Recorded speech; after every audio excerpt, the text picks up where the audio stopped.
اوكي يا جماعة، هاي بتقييم الأكل. طبعا ايش هذا عندنا؟ أول شيء خلونا نحسبه فول أو فاصوليا، رقم 6.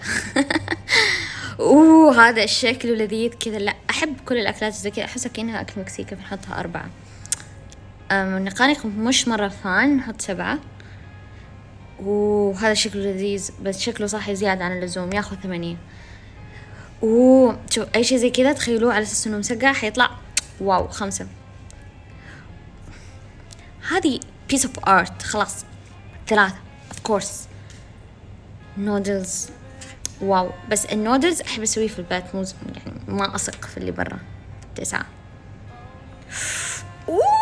هذا رهيب مرة لذيذ. سوشي. أحب السوشي وتقبلته خلاص، بس أحس لسه يعني لسه يستاهل 10. مين رقم 1؟ إيش هذا؟